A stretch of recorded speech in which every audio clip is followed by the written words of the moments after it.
Hi hello నమస్తే welcome to iDream media. నేను సౌజన్య. ఎవరికి వారు వారి వారి జీవితంలో సక్సెస్ అవ్వాలని చాలా ప్లాన్ చేసుకుంటారు, కానీ వాళ్ళు ఏం పని చేసినా ఫైనల్లీ ఫెయిల్ అవుతారు. ఎందుకు జరుగుతుంది ఇలాగా, ఏంటి ఈ అంశానికి సంబంధించి ఎన్నో విషయాలు మనకు తెలియజేయడానికి ఈరోజు మనతో పాటు ఉన్నారు లైఫ్ కోచ్ డాక్టర్ మూర్తి గారు ఉన్నారు. వారితో మాట్లాడదాం. నమస్తే అండి. నమస్తే అండి, బాగున్నారా? నేను సూపర్ ఉన్నానండి, మీరు ఎలా ఉన్నారు? సూపర్. ఒక్కటి అంటే లైక్ కైండ్ ఆఫ్ క్వశ్చన్ అనుకోవచ్చు, నాదొక సందేహం. ఎవరైనా కానీ వారి వారి జీవితంలో సక్సెస్ అవ్వాలని ప్లాన్ వేసుకుంటారు, ఒక గోల్ పెట్టుకుంటారు, ఆ రీచ్ అవ్వాలి, సక్సెస్ అవ్వాలని. కానీ కొంతమంది ఆ గోల్ రీచ్ అవుతారు, వారి లైఫ్లో వాళ్ళు సక్సెస్ అవుతారు. కానీ కొంతమంది మిడిల్లో ఫెయిల్ అవుతారు, లేదా ఫైనల్ నేను గెలుస్తున్నాను అనే లోపల ఫెయిల్ అయిపోతారు. సో ఎందుకు జరుగుతుంది ఇలాగ, అసలు ఏంటి, ఏం పొరపాట్లు చేయడం వల్ల సక్సెస్ అవ్వకుండా ఫెయిల్యూర్ అవుతున్నారు కొంతమంది? ఈ ప్రశ్న 1970s ఇద్దరు జెంట్లమెన్కి వచ్చింది. Okay. Richard Bandler, John Grinder. ఇద్దరికి ఇదే సందేహం వచ్చింది. వీళ్ళు పెద్ద సర్వే చేశారు. మామూలుగా ఏమనుకుంటాం మనం చెప్పే కారణాలు ఎలా ఉంటాయి?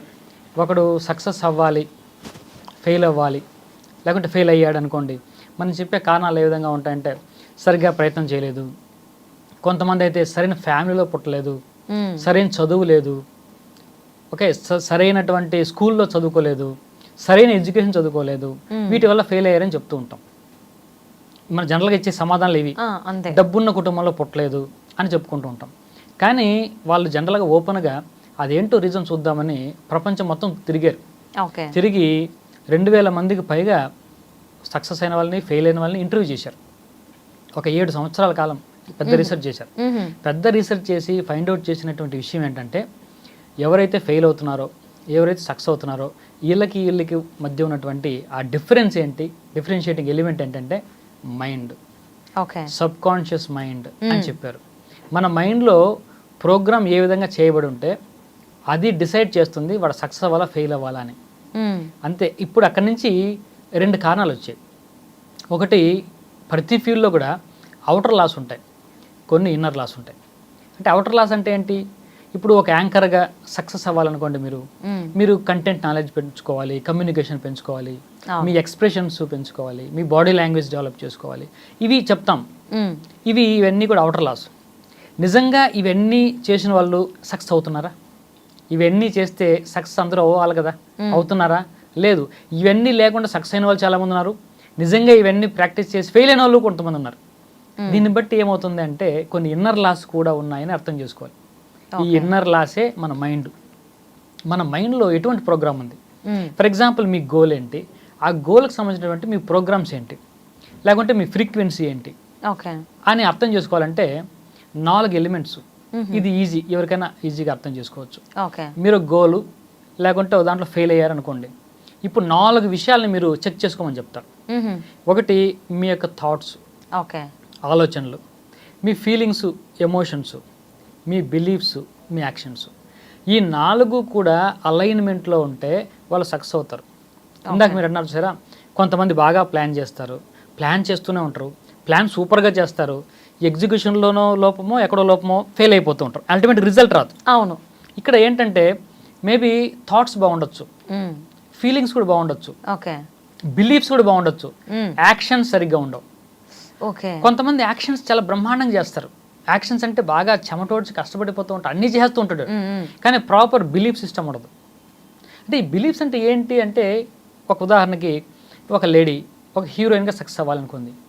హీరోయిన్గా సక్సెస్ అవ్వాలంటే మనం ఈ FTBA ప్రకారం ఏంటంటే, ఆవిడ యొక్క థాట్స్ ఏంటి, హీరోయిన్గా ఆ కెరీర్ పట్ల ఆవిడకున్నటువంటి ఆలోచనలు ఏంటి, ఆవిడకున్నటువంటి ఎమోషన్స్, ఫీలింగ్స్ ఏంటి, ఆవిడకున్నటువంటి బిలీఫ్స్, నమ్మకాలు ఏంటి. అంటే సినీ ఇండస్ట్రీ ఇంతే, ఎలాగన్నా ఇలాగ ఉంటుంది, ట్రోలింగ్ ఉంటుంది, అలా ఉంటాయి, ఇలా ఉంటాయి, అటువంటి నెగిటివ్ బిలీఫ్స్ ఏమైనా ఉన్నాయా, దానికి సంబంధించినట్టు యాక్షన్స్ ఏం చేస్తున్నారు, ఇవి అన్నిటి కూడా ఈ 4 కూడా అలైన్మెంట్లో ఉన్న వాళ్ళు సక్సెస్ అవుతారు లైఫ్లో అని తేల్చారు. సబ్ కాన్షియస్ మైండ్ని ఎవరైతే బాగా ఉపయోగించుకుంటారో వాళ్ళు లైఫ్లో సక్సెస్ అవుతారు. ఈ సబ్ కాన్షియస్ మైండ్ అనేది చాలా చాలా ఇంపార్టెంట్. మనకు conscious mind, sub conscious mind 2 ఉంటాయి. అవును. అంటే ఉన్నది ఒకటే మైండ్ అన్నప్పటికీ అది చేసే పనులు బట్టి బేస్డ్ ఆన్ యాక్షన్స్ అది 2 రకాలుగా మనకు పనిచేస్తూ ఉంటుంది. ఒకటి conscious mind, 2 sub conscious mind. ఇందులో సబ్ కాన్షియస్ మైండ్ చాలా పవర్ఫుల్, కాన్షియస్ మైండ్ కంటే చాలా పవర్ఫుల్. ఎంత పవర్ఫుల్ అంటే దీన్ని power of your sub conscious mind అని ఒక బుక్ రాశారు జోసెఫ్ మర్ఫీ. ఆ బుక్లో ఏం చెప్తాడంటే ఈయన, మీకు చిన్నప్పుడు కథ చదివే ఉంటారు, ఒక జీనీ ఉంటాడు, అల్లావుద్దీన్ దీపము, ఆ దీపాన్ని ఇలా రబ్ చేసాడు అనుకోండి, అందులోంచి ఒక జీనీ వస్తాడు. అవును. ఆ జీనీ ఏం చేస్తాడంటే ఈ అల్లావుద్దీన్ ఏం పడితే అది ఫుల్ఫిల్ చేస్తాడు. నాకు పెద్ద బంగ్లా కావాలంటే బంగ్లా వెంటనే విష్ ఫుల్ఫిల్ చేస్తాడు. అవును. ఈ జీనీ అనమాట. ఈ జీనీ మన అందరిలోనూ ఉన్నాడు అంటాడు. ప్రతి ఒక్కరిలోనూ ఇటువంటి జీనీ ఉన్నాడు. ఆ జీనీ మన కోరికలన్నీ తీరుస్తాడు. ఓకే. ఇప్పుడు ఆ జీనీ ఎవరు అంటే అదే సబ్ కాన్షియస్ మైండ్. కానీ ఆ జీనీకి మనం ఎలా కమాండ్ చేయాలి, ఎలా అడగాలి మనం తెలుసుకోవాలి. ఇది తెలుసుకున్నవాడు సక్సెస్ అవుతాడు. జీని అందరిలో ఉన్నారు, సబ్ కాన్షియస్ మైండ్ అందరిలో కామన్గా ఉంటుంది. దీన్ని ఉపయోగించుకునేవాడు పాజిటివ్గా ఉపయోగించుకుంటే పాజిటివ్ రిజల్ట్స్ వస్తాయి, నెగిటివ్గా ఉపయోగించుకుంటే నెగిటివ్ రిజల్ట్స్ వస్తాయి. ఈ సబ్ కాన్షియస్ మైండ్కి ఉన్నటువంటి లక్షణం ఏంటంటే ఇది బ్లైండ్. ఇది కాన్షియస్ మైండ్ ఏం చెప్తే అది నమ్ముతుంది అంతే, అది క్వశ్చన్ చేయదు. దీనికి లాజిక్స్ ఏం పనిచేయవు. రియాలిటీకి అబద్ధానికి తేడా తెలియదు దానికి. ఓకే. మీరు ఇప్పుడు నా మనసు బాగాలేదు, అసలు అదోలా ఉంది, చాలా చిరాగ్గా ఉంది, నేను పని చేయలేను అని ఒక 10 నిమిషాలు అనండి, మీ నిజంగానే మీకు మనసు బాగోలేకుండా పోద్ది, మీకున్న మూడ్ మొత్తం పోద్ది. 100% పోద్ది. మీరు ఆ మూడ్లో నిజంగా ఉన్నప్పటికీ కూడా నేను చాలా హ్యాపీగా ఉన్నాను, కంఫర్టబుల్గా ఉన్నాను, ఉత్సాహంగా ఉన్నాను అని కొంచెం ఎనర్జీతో మీరు మాడండి, మీరు ఎనర్జీ ఆటోమేటిక్గా వస్తుంది. ఎప్పుడైనా మన బర్త్డే రోజు మనం ఫీల్ అవ్వడం, హర్ట్ అవ్వడం, అన్హ్యాపీగా ఉండడం అనేది ఎప్పుడన్నా ఎవరన్నా చూసారా? బర్త్డే రోజు ఆ రోజు నిద్ర లేగానే ఒక ఉత్సాహంతో నిద్ర లేస్తాం, ఎక్సైట్మెంట్, చాలా హ్యాపీగా ఉండడానికి మనం డిసైడ్ అయిపోయాం, హ్యాపీగానే ఉంటాం. రోజు ఉన్నట్టే ఆ రోజు కూడా ఉంటుంది. పరిస్థితులు మనకు నచ్చనివి కూడా జరుగుతాయి, కానీ అవి పడుచుకోం. ఆ రోజు we decided to be happy, we celebrate the day. అలా రోజు ఉండలేమా? రోజు ఉండొచ్చుగా, ఉండొచ్చు. ఏది ఆపుతుంది మనల్ని? ఏది ఆపుతావు? ఆ 4 ఎలిమెంట్స్ నువ్వు చాయిస్ తీసుకోవాలి. అంటే సబ్ కాన్షియస్ మైండ్ ఎలా ప్రోగ్రామ్ చేయాలి అని చెప్తున్నాం. Highly powerful. ఆ సబ్ కాన్షియస్ మైండ్లో ఈ ప్రోగ్రామ్ కూడా ఉంటుంది. ఇప్పుడు మనం సబ్ కాన్షియస్ మైండ్కి ఎటువంటి కమాండ్ ఇస్తే అది మన కోసం పనిచేస్తుంది. ఆ జీనిని మనం ఉపయోగించుకునే దాన్ని బట్టి ఉంటుంది. కాబట్టి మనం డిసైడ్ అయితే మనం హ్యాపీగా ఉన్నామని అది నమ్ముతుంది, హ్యాపీగా ఉంటుంది. ఓకే. రహస్యం ఏంటంటే నిజానికి అబద్ధానికి దానికి తేడా తెలియదు. ఏం చెప్తే అది నమ్ముతుంది.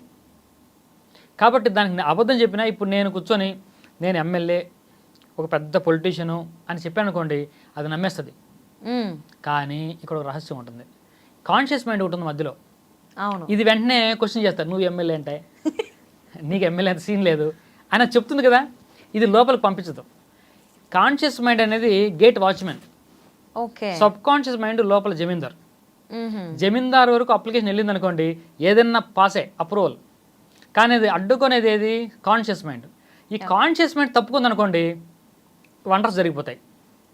అంటే మీకు బెస్ట్ ఎగ్జాంపుల్ చెప్పాలంటే, మనం సినిమా చూస్తాం, సినిమాలో చాలా వైలెంట్ సీన్లు ఏదో కనబడతాయి, చాలా దారుణంగా ఏదో చంపేయడం, ఏదో వైలెంట్ సీన్లు. మనం చాలా డిస్టర్బ్ అయిపోతాం ఆ సీన్ చూసి. ఆ రోజంతా చాలా డిస్టర్బెన్స్గా ఉంటుంది, బాధపడతాం. కొంతమంది సినిమాలు ఏడ్ చేస్తారు సరే, చాలా దారుణంగా ఏడ్ చేస్తారు, సౌండ్లు వచ్చేస్తాయి. మాతృదేవోభవ అనే సినిమాలో చాలా దారుణంగా ఏడ్ చేశారు. అవును. ఇక్కడ చిన్న క్వశ్చన్ ఏంటంటే, అది సినిమా అన్న సంగతి మీకు తెలీదా? తెలుసు. మరి ఎందుకు వాళ్ళు నటిస్తున్నారని తెలీదా? తెలుసు. అది రియాలిటీ కాదని మీకు తెలుసు కదా, మరి ఎందుకు ఫీల్ అవుతున్నారు, ఎందుకు ఏడుపు వస్తుంది? సో ఇన్వాల్వ్మెంట్ అయిపోతారు చాలా మంది. ఇన్వాల్వ్మెంట్ అయితే ఏమైంది? ఇప్పుడు కనెక్ట్ అయిపోతారు. అంటే ఏం జరిగిందంటే, మీరు ఎప్పుడైతే ఇన్వాల్వ్ అయ్యారో, మీరు చెప్పినట్టు ఎప్పుడైతే ఒక ఎమోషన్ గురయ్యారో, ఎమోషన్లో ఉన్నప్పుడు కాన్షియస్ మైండ్ పనిచేయదు. అది లాజిక్. మనం ఏ ఎమోషన్లో ఉన్నా అప్పటి కాన్షియస్ మైండ్ పనిచేయదు. కాన్షియస్ మైండ్ ఎప్పుడైతే గేట్ వాచ్మెన్ ఎప్పుడైతే నిద్రపోతున్నాడో, గేట్లో కూడా ఆపడం, నేరుగా థాట్ నేరుగా సబ్ కాన్షియస్ మైండ్కి వెళ్ళిపోద్ది. సబ్ కాన్షియస్ మైండ్ నిజం అనుకుంటుంది, ఏదొస్తే అది, ఏదొచ్చినా ఆర్డర్ పాస్ చేస్తూ ఉంటుంది. అది మీరు ఏ ఎమోషన్లో ఉన్నా మీకు పని చేయవు. అంటే ఇలా చెయ్యచ్చు. ఇప్పుడు కొంతమంది మన దగ్గర వాళ్ళు ఎవరన్నా పోయారనుకోండి, చాలా బాధపడుతూ ఉంటాం. బాధపడితే వస్తుందండి, తిరిగి వస్తాడా? ఈ లాజిక్ క్వశ్చన్స్ అప్పుడు పని చేయవు. అసలు ఆ క్వశ్చన్ వేసుకోము, దానికి సంబంధం ఏమి ఉండవు. ఆయన లేరు, నాకు బాధ అవుతుంది, అంతే. ఈ కైండ్ ఆఫ్ ఉంటుంది.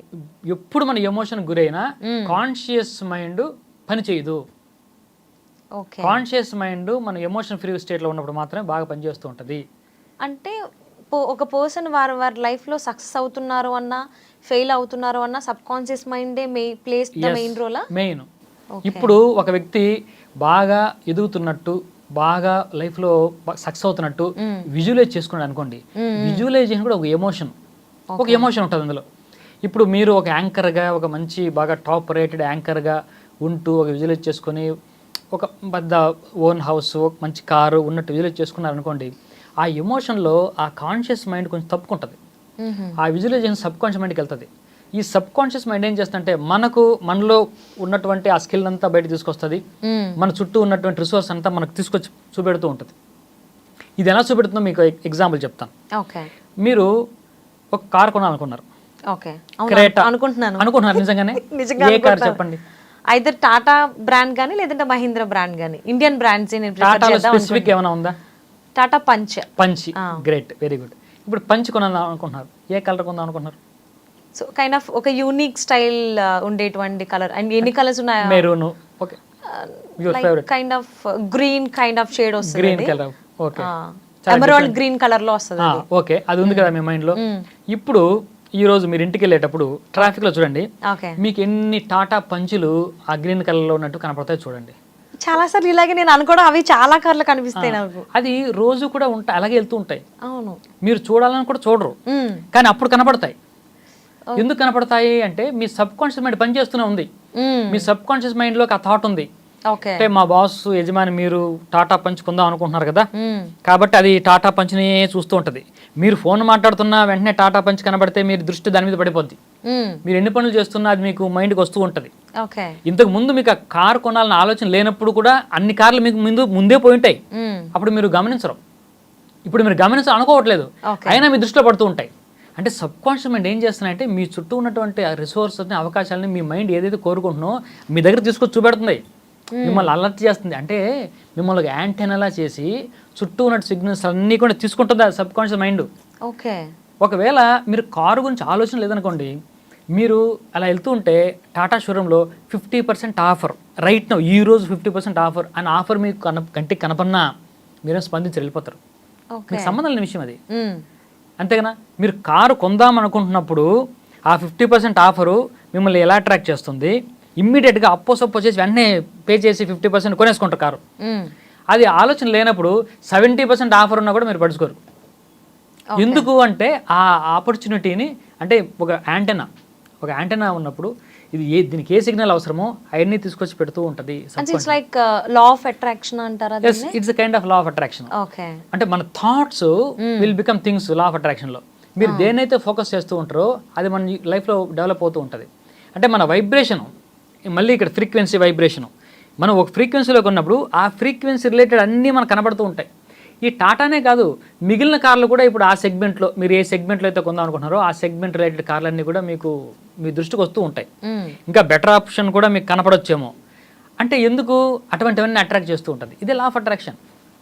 ఓకే, కాబట్టి ఈ సబ్ కాన్షియస్ మైండ్కు సరైనటువంటి డైరెక్షన్ మనం ఇవ్వగలిగితే, విజువలైజేషన్ ద్వారా సరైన డైరెక్షన్లో పెట్టేస్తే మాత్రం అది మన కోసం పనిచేస్తూ ఉంటుంది. ఇది 24/7 పనిచేస్తుంది. ఈ కాన్షియస్ మైండ్ మనం ఇప్పుడు కాన్షియస్గా ఉన్నా ఇప్పుడు పనిచేస్తుంది, నిద్రపోతే పనిచేయదు. కానీ నిద్రలో కూడా సబ్ కాన్షియస్ మైండ్ పనిచేస్తూనే ఉంటుంది. అవును, దాని ప్రోగ్రామ్స్ అది చేస్తూనే ఉంటుంది. కాబట్టి మనం ఏం చెప్తామంటే బేసిక్గా కొంతమందికి ఒక లైఫ్ కోచ్గా పడుకునే ముందు ఒక గోల్ అచీవ్ అయినట్టు ఒక గుడ్ ఫీల్ తోటి ఆలోచన చేసి విజువలైజ్ చేసి పడుకోండి. ఇంకా 8 అవర్స్ మీరు పడుకుంటారు అనుకోండి, ఆ 8 అవర్స్ 6 అవర్స్ కూడా సబ్ కాన్షియస్ మైండ్ దాని గురించి ఆలోచిస్తూ దాని ప్రోగ్రామ్ చేసుకుంటూ ఉంటుంది. అది మన లైఫ్లోకి ఎలా అట్రాక్ట్ చేసుకో అది చూసుకుంటూ ఉంటుంది. దాని హెడ్డే కదా పడుతూ ఉంటుంది. మనం చేయాల్సింది ఏంటంటే మనం ఏం చేయొద్దా అంటే మనం చేయాలి, మనం కూడా అందులో పార్టిసిపేట్ చేయాలి. మనం క్రియేటర్స్, అందులో మనం పార్టిసిపేట్ చేయాలి. అది లా ఆఫ్ అట్రాక్షన్ మీరు ఇందాక అన్నారు కదా, లా ఆఫ్ అట్రాక్షన్ యాక్షన్ ఉంది. ఏమి యాక్షన్ ఏమి చేయకుండా కళ్ళు మూసుకుంటే ఏమి అయిపోవు, మిరాకిల్స్ ఏమి జరిగిపోవు. మనం యాక్షన్ అయితే చేయాలి. ఇందాక చెప్పాను TFBAలో చెప్పాను, TFBA లాస్ట్ యాక్షనే. మన యాక్షన్ అయితే ఉండాలి. యాక్షన్ ఉంటూ ఈ విధంగా విజువలైజేషన్ చేసుకోవడం వల్ల, లేకుంటే అఫర్మేషన్ చేసుకోవడం వల్ల పదే పదే మనం చెప్పడం అఫర్మేషన్ అంటాం. ఒక విషయాన్ని అచీవ్ అయినట్టు ఫీల్ అవ్వడం విజువలైజేషన్ అంటాం. ఈ రెండింటి ద్వారా మనం సబ్ కాన్షియస్ మైండ్కి మంచి కమాండ్ ఇవ్వచ్చు. అది తీసుకున్నది అనుకోండి, మనం ఏదైనా ఏ పొజిషన్ అన్నా మనకి ఇస్తుంది. అది నేను ఇది లైఫ్ కోచింగ్లో మనం చెప్తూ ఉంటాం చాలా మందికి, అలా ఆ సమయం వచ్చినప్పుడు ఎగ్జిక్యూట్ చేస్తూ ఉంటుంది. ఓకే, అంటే ఇప్పుడు మీరు ఒక ఫార్ములా చెప్పారు కదా, FTAB అంటే F for feelings, T for thoughts, A for affirmations, beliefs, B for actions. Okay, మనం బిలీఫ్ సిస్టమ్ ఉండాలి. అంటే ఐ కెన్ డూ ఇట్ అనే బిలీఫ్ సిస్టమ్. ఒకడు కొంతమంది ఉంటారు చూడండి, థాట్స్ బాగానే ఉంటాయి, ఫీలింగ్స్ బాగానే ఉంటాయి, బిలీఫ్ తన మీద తనకు నమ్మకం ఉండదు. నేను ఈ పని చేయలేనులే, అలా అనుకున్నాను కానీ కారు కొనలేను, అసలు నాకు కారు అవసరమా, డౌట్ఫుల్గానే ఉంటాడు. ఓకే, నా కారు నిజంగా అవసరమా, అంటే ప్లాన్ చేస్తూ ఉంటాడు, అన్నీ చేస్తూ ఉంటాడు, అసలు నాకు కారు అవసరమా, కార్ కంటే బెటర్ ఏదైనా ఇన్వెస్ట్మెంట్ చేస్తే బెటర్ ఏమో, డైలమాలో ఉంటాడు. ఫర్మ్ బిలీఫ్ ఉండదు ఇతనికి. కాబట్టి బిలీఫ్ అనే దగ్గర ఇతనికి ఫ్రీక్వెన్సీ దెబ్బతింటుంది. ఓకే, అలైన్మెంట్లో లేవు. ఈ అలైన్మెంట్ చేస్తే మన సబ్ కాన్షియస్ మైండ్ పర్ఫెక్ట్గా పనిచేస్తుంది అనుకో. ఇలా అలైన్మెంట్ లేనప్పుడు కన్ఫ్యూజ్ అవుతుంది సబ్ కాన్షియస్ మైండ్. అసలు ఏం కావాలి వీడికి థాట్ ఏమో ఇలా ఉంది, వీడి ఫీలింగ్స్ ఇలా ఉన్నాయి, బిలీఫ్స్ ఇంకోలా ఉన్నాయి, చేసే పనులు ఇంకోలా ఉన్నాయి, అసలు వీడికి ఏం కావాలి. ఇది నేను చెప్తున్నా, ఈ సబ్ కాన్షియస్ మైండ్ పవర్ఫుల్, కానీ దాన్ని వాడుకోవాలంటే దానికి సరైన డైరెక్షన్ మనం ఇవ్వాలి. ఓకే, అంటే కొంతమంది అన్ని పనులు ఎలా చేయాలి, అలా చేయాలి, దీనికి ఎంత కావాలి, ఇది ఇక్కడ పెట్టాలి, ఇది ఇక్కడ పెడితే, ఈ కైండ్ ఆఫ్ ప్లానింగ్ వేసుకుంటారు. కానీ ఫైనల్ చూస్తే ఫెయిల్యూర్ అవుతారు. దానికి ఒక అంటే సర్ది చెప్పుకోవడం అనాలో ఏంటో తెలియదు, కానీ అన్నీ చేస్తున్నా కానీ ఫెయిల్ అవుతారా. గుమ్మడికాయ అంత టాలెంట్ ఉంటే కాదు, ఆవగించేంత అదృష్టం ఉండాలి అనేటువంటి సామెతని యూజ్ చేసుకుంటూ నేను ఏం చేసినా పని అవ్వట్లేదు, అన్నీ ఫెయిల్ అవుతున్నాయని మళ్ళీ తనకు తానే డిస్కరేజ్ చేసుకుంటారు, ఎంకరేజ్ చేసుకోకుండా. రైట్, అదృష్టం గురించి నేను చెప్తాను. అదృష్టం అనేది ఆ పదం ఉపయోగించడం నాకు అభ్యంతరం లేదు, కానీ వాస్తవానికి ఏంటంటే లా ఆఫ్ అట్రాక్షన్ గురించి చెప్పాలి. ఇప్పుడు అదృష్టం అంటే లా ఆఫ్ అట్రాక్షన్లో మన చుట్టూ ఉన్నటువంటి యూనివర్స్లో ఉన్నటువంటి ఫోర్సెస్, వ్యక్తులు కానీ పరిస్థితులు కానీ మనకు అనుకూలించాలి. మనలో ఎంత టాలెంట్ అయినా ఉండొచ్చు, పరిస్థితి అనుకూలించినప్పుడు మనం ఏం సాధించలేం. ఓకే, ఒక ఉదాహరణ చెప్తాను చూడండి. ఇప్పుడు అర్జునుడు మహాభారతంలో మత్స్యంత్రాన్ని కొట్టాడు. కొట్టిన తర్వాత ద్రౌపది స్వయంవరం అయింది, పెళ్లి చేసుకున్నారు. అప్పుడు బ్రాహ్మణులతో కలిసి ఉన్నాడు ఆయన. శ్రీకృష్ణుడికి కృతజ్ఞత చెప్పాడు అతను. ఓకే, ఆ బ్రాహ్మణులందరూ శ్రీకృష్ణుడు ఏం చేశాడయ్యా, ఆయనకు నువ్వు కృతజ్ఞత చెప్తున్నావు, ఆయన రోల్ ఏమన్నా ఉందా, నీ ధనుసు నువ్వు పట్టుకున్నావు, బాణం వేసావు, కొట్టావు, అంత నీ శక్తే కదా, ఆయన ఏం చేశాడు అని అడిగారు. నాయన మీకు తెలియని విషయం ఒకటి ఉంది, నేను కృష్ణుని ప్రార్థన చేశాను, నీ ధనుసు కొడతా, నాకు అంత శక్తి ఉంది, కానీ ఆ నీళ్లు స్థిరంగా ఉండేలా అనుగ్రహించవయ్యా అని చెప్పాను. అది నాకు ఎక్స్టర్నల్ కండిషన్, నేను దాన్ని ఏం చేయలేను. నీళ్లు కనుక అలలు కన్నా వచ్చిందనుకోండి, నీకు ఎంత కాన్సన్ట్రేషన్ ఉన్నా, ఎంత విలుకాడైనా అది కొట్టలేకపోతాను. అది చేయమని చెప్పాను, అది చేశాడు, నాకు అద్దంలా కనపడింది, నేను కొట్టగలిగాను. కాబట్టి బయట పరిస్థితులు నాకు అనుకూలించేలా చేశాడు కృష్ణుడు, అందుకని నేను కృతజ్ఞతగా ఉన్నానని చెప్పాడు. లా ఆఫ్ అట్రాక్షన్ ఏం చేస్తుందంటే బయట పరిస్థితులు మనకు అనుకూలంగా ఉండేలా చేస్తుంది. అదే మనం యూనివర్స్ అంటున్నాం. మనం ఈ లా ఆఫ్ అట్రాక్షన్ ప్రాక్టీస్ చేసినప్పుడు మన టాలెంట్ ఉంటే ఒకటి ఉంటే సరిపోదు. మీరు నాకు అదృష్టం కదా, ఆ అదృష్టం అంటే ఏంటంటే బయట పరిస్థితులు అనుకూలించడమే అదృష్టం. ఓకే, బయట పరిస్థితులు మనకు వ్యతిరేకంగా ఉన్నాయనుకోండి, మనం ఎంత కష్టపడినా ఫలితం రాదు. కాబట్టి ఆ విధంగా అదృష్టం కలిసి రావడం అంటే పరిస్థితులు, బయట ఎక్స్టర్నల్ కండిషన్స్ మనకు సపోర్టివ్గా ఉండడం. ఓకే, అంటే యూనివర్స్ మనకు హెల్ప్ చేయడం. యూనివర్స్తో మనం కనెక్ట్ అయినప్పుడు యూనివర్స్ మనకు హెల్ప్ చేస్తుంది. మీతో ఎవరైనా కనెక్ట్ అయిన వాళ్ళకి మీరు హెల్ప్ చేస్తారు, కానీ మీకు డిఫరెంట్గా ఉండే వాళ్ళకి మీరు ఎందుకు హెల్ప్ చేస్తారు? యూనివర్స్ అయినా అంతే. ఓకే, యూనివర్స్తో ఎవరు కనెక్ట్ అవుతారో వాళ్ళకి ఫేవర్స్ అందుతూ ఉంటాయి. అలా ఎలా కనెక్ట్ అవ్వాలి యూనివర్స్ తోటి అనేది లా ఆఫ్ అట్రాక్షన్.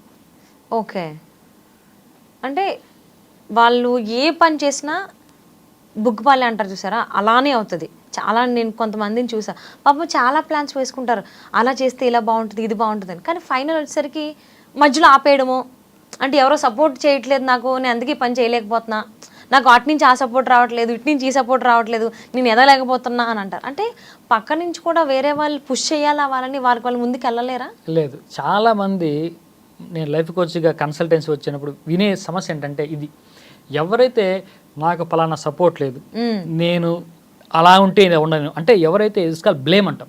ఓకే, వేరే పరిస్థితులు కానీ వ్యక్తులను కానీ ఆ సమయాన్ని కానీ బ్లేమ్ చేసే లక్షణం ఉన్నంతసేపు కూడా మనం దేంట్లో సాధించలేం. స్టాప్ బ్లేమింగ్ అంట, don't blame, take 100% responsibility. Me responsibility మీరు తీసుకోండి, 100% రెస్పాన్సిబిలిటీ. సక్సెస్ అయినా మీదే, ఫెయిల్ అయినా మీదే. ఈ రెస్పాన్సిబిలిటీ తీసుకుంటే మనం సక్సెస్ అవుతాం. బ్లేమ్ గేమ్ ఎంతసేపు ఉన్న జీవితంలో మనం సాధించలేము. పైగా సైకలాజికల్గా మనం ఆలోచన చేసినట్టయితే అందులో ఉన్నట్టు అండర్లయింగ్ పాయింట్ ఏంటంటే, మనం ఓడిపోవడానికి వేరే వాడు కారణం ఉన్నాడు అన్న ఒక తృప్తి అడిగి మిగులుతుంది ఫైనల్గా. నేను ఓడిపోవడం వల్ల నా పాత్ర ఏమి లేదు, నేను ఈ కారణంతో ఓడిపోయాను, హ్యాపీ. ఈ కంఫర్ట్ వీడు తీసుకుంటున్నాడే సబ్ కాన్షియస్కి అర్థమవుద్ది. ఓకే. వాడిని ఫెయిల్ అయి చేస్తుంది. ఒక రీజన్ ఒకటి తీసుకుంటుంది. ఓకే, నువ్వు ఫెయిల్ అవ్వడంలో నీ పాత్ర ఏం లేదురా, వీడు అలా చేశాడు కాబట్టి నువ్వు ఫెయిల్ అయ్యావు, ఏం చేద్దాం. రెండోది సింపతి సీకింగ్. సింపతి కోరుకుంటా కొంతమంది.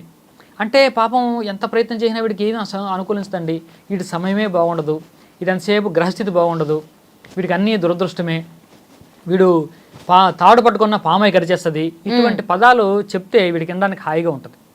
ఇటువంటి వాళ్ళు ఖచ్చితంగా ఫెయిల్ అవుతారు. సో మరి అలాంటి వాళ్ళు సక్సెస్ అవ్వాలంటే ఏ ఫార్ములా వాడాలి అంటారు? ఫస్ట్ బ్లేమ్ స్టాప్ చేయాలి. అంటే నా సక్సెస్ కారణం నేను చేసే యాక్షన్స్, అంతే తప్పిస్తే ఎవరు కారణం కాదు అనేది ఒకటి. నాకు ఎవరి సింపతి అక్కర్లేదు. నేను ఫెయిల్ అయితే అయ్యో పాపం వాడు ఈ కారణంతో ఫెయిల్ అయ్యాడు, వాడి గ్రహస్థితి బాగా ఫెయిల్ అయ్యాడు అని కోరుకోకూడదు. ఈ కోరిక ఉన్నవాళ్ళు అంటే కాన్షియస్గా ఉండదు, సబ్ కాన్షియస్లో అది ఉంటుంది. ఫెయిల్ అయినా పర్లేదురా, ఏదో కారణం ఉంది నాకు చాలు అనుకుని తృప్తి పడిపోతూ ఉంటారు. వాళ్ళు మిజరబ్లీ ఫెయిల్ అవుతారు.